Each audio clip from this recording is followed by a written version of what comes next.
Bella is my daughter, biological daughter that I could never have, but came into my life to remind me of how beautiful Black trans women are. And to me, she's the hope. I've seen her fall. I've seen her cry. I've seen her laugh. I've seen her dream of having a better life. I've seen her go out into the world knowing that sometimes she may not come back. But she always stood strong and let the world that she too had a right to be here.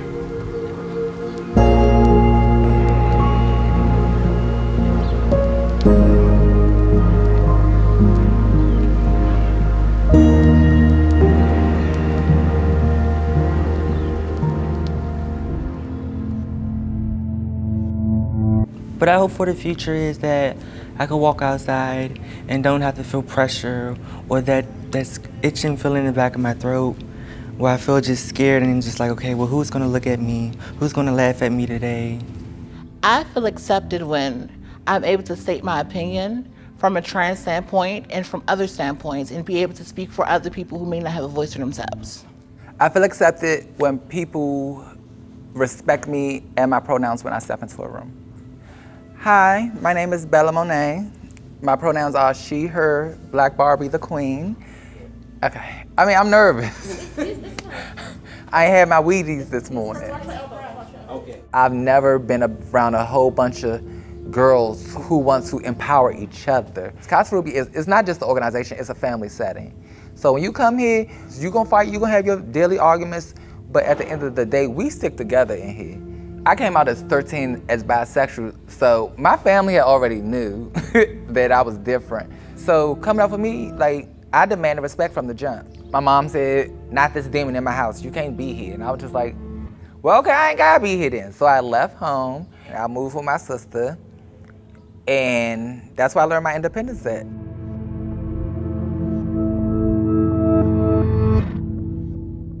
My name is Nala Simone Toussaint. I serve as the Black Trans Advisor to the National Black Justice Coalition. I am also the Transgender Health Advocacy Coordinator at Collinor Community Health Center.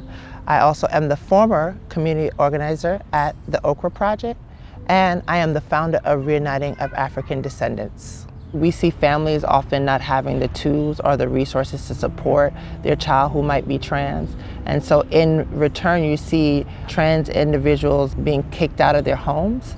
Oftentimes, theology may play a part in why their faith sometimes in their understanding and the parents' understanding promotes them to say that I cannot have this trans baby, this baby that I brought into the world, I cannot support, and they kick that person out, that trans individual out. And so oftentimes we're seeing trans kids from the ages of 15, sometimes even 13, figuring out what life is supposed to look like.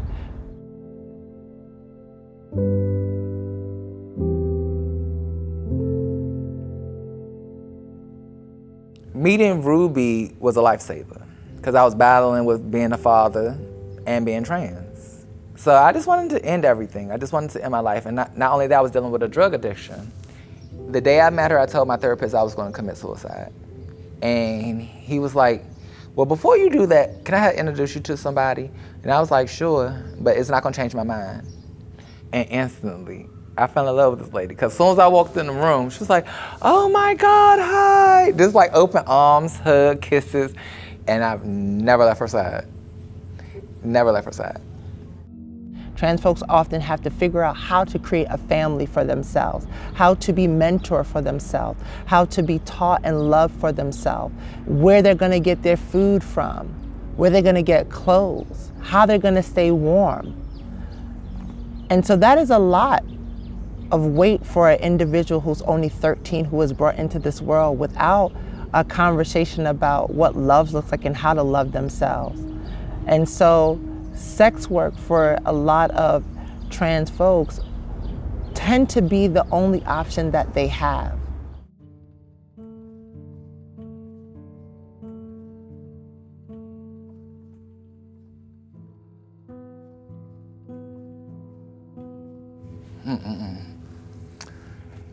Oh, God. My sister ASHANTI, my sister Zoe, both murdered in the same lifestyle that I used to live. Just for wanting to be who they are and needing the money and the means to survive, they were killed in their survival mode. And our last conversation was, don't go back out there. And she was like, girl, I'm not going back out there. Then I get a phone call at 6 o'clock in the morning to say my sister was taken away from me.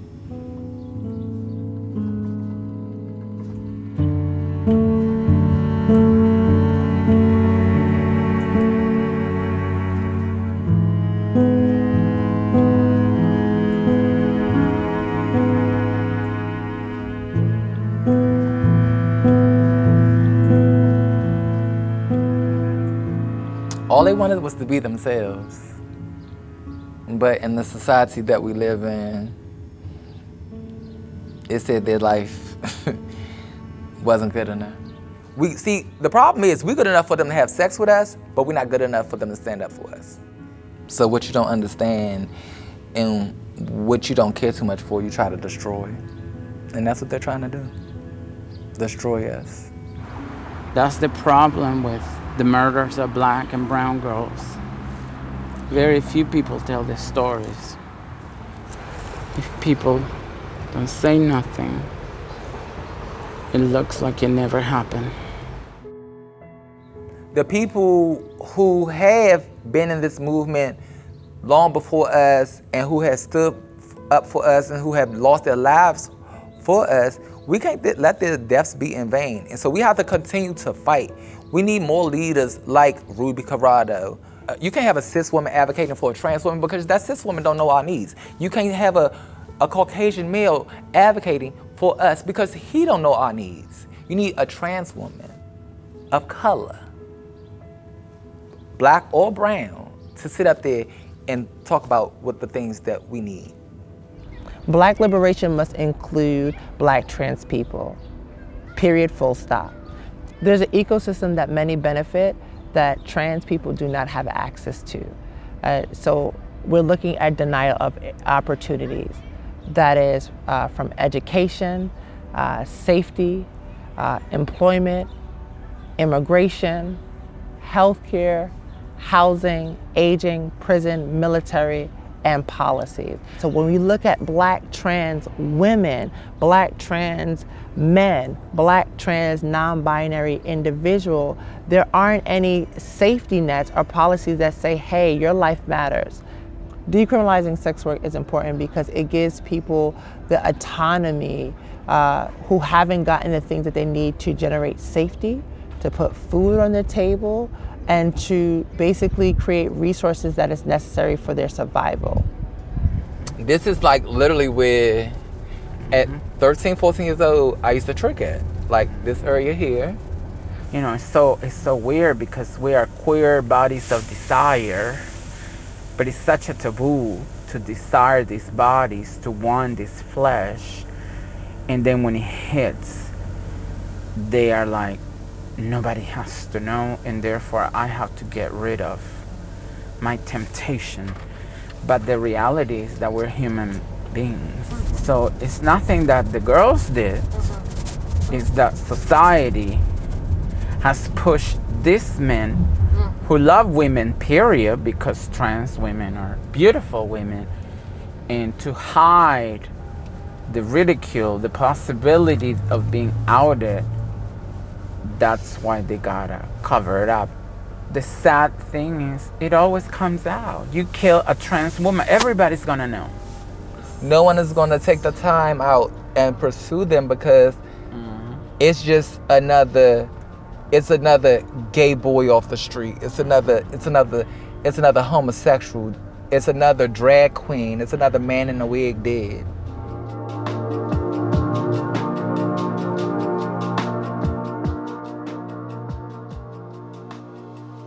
Let me figure it out. You were here at night, right? After I told you to go home. Okay. Wait, after I told you to go home, you decided to stay. I remember that day because you were supposed to be going home. I was. You were supposed to be going home. Because I had And then the next got thing off I know, work, and I called you the next morning and told you that they had shot.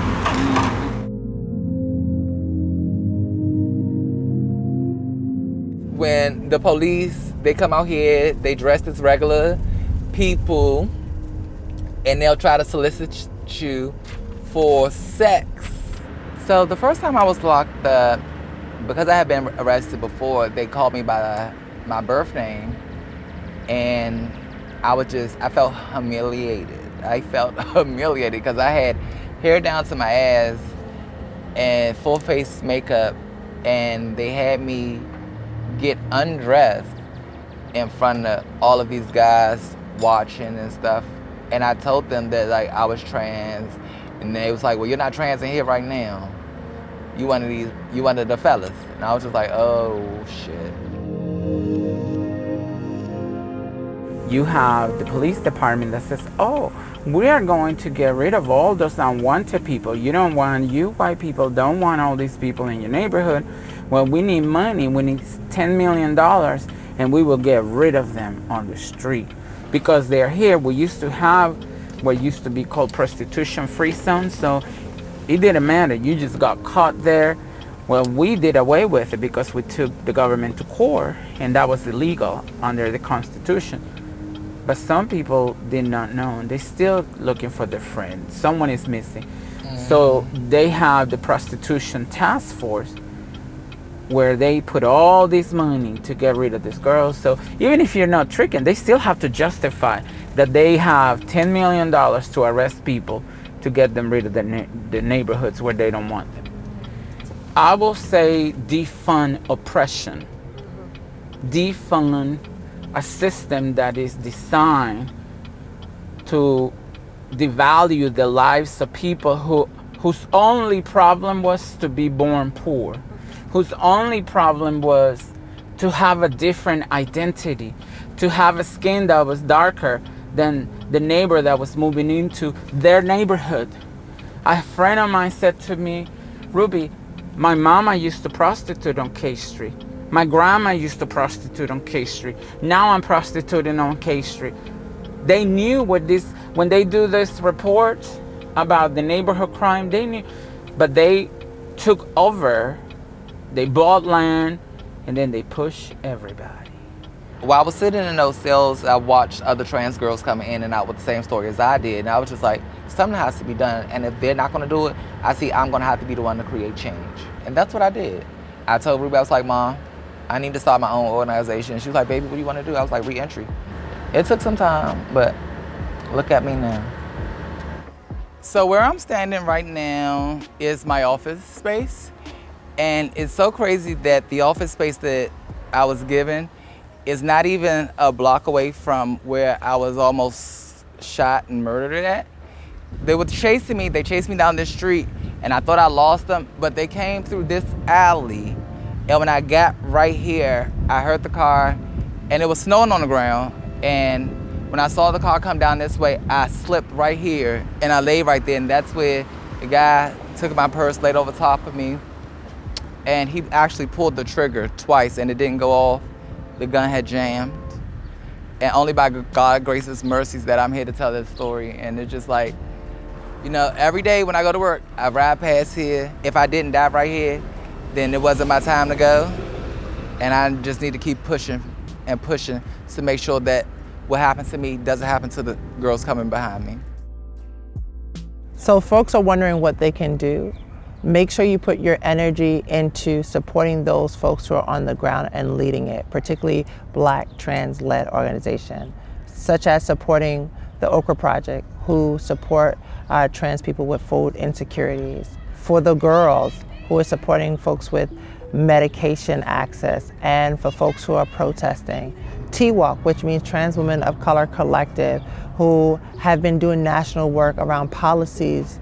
SNAPCO, Solution Not Punishment Collective, Atlanta-based organization led by a Black trans woman who addresses abolition work, financial support, Also the GLITS, who supports with shelter, not just nationally but internationally, looking at asylum cases as well.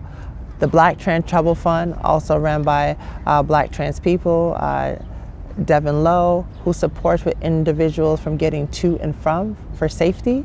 And new foundations like Bella's, Trans Health Resources, that help with re-entry.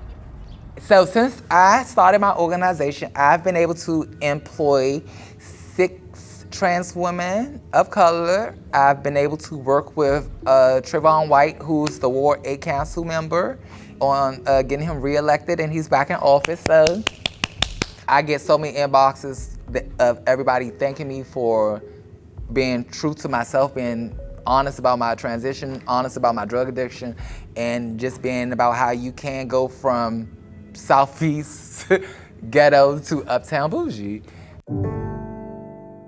Bella had a story similar to the thousands of stories that come into the organization. And to see her grow and to acknowledge her pain, to acknowledge her barriers, but still to see how resilient she was about, claiming her space in life. It was a beautiful thing. And seeing Bella achieve her dreams every day gives me hope that the dream that I and many others have as leaders in this community, that it is possible, that it is achievable. But we need the world to come on board and stop this nasty narrative that Black trans women are not worth it. I'm sick and tired of putting funerals together. I'm sick and tired of picking up bodies on the street. I'm sick and tired of going to hospitals. I'm sick and tired of the girls wanting to have a life and society gets in the way. I want to see them be happy. I want to see them build families. I want to see these men that love their bodies, that love them for who they are, stop hiding. Have the courage. It's okay to love a Black trans woman. It's okay. It's okay.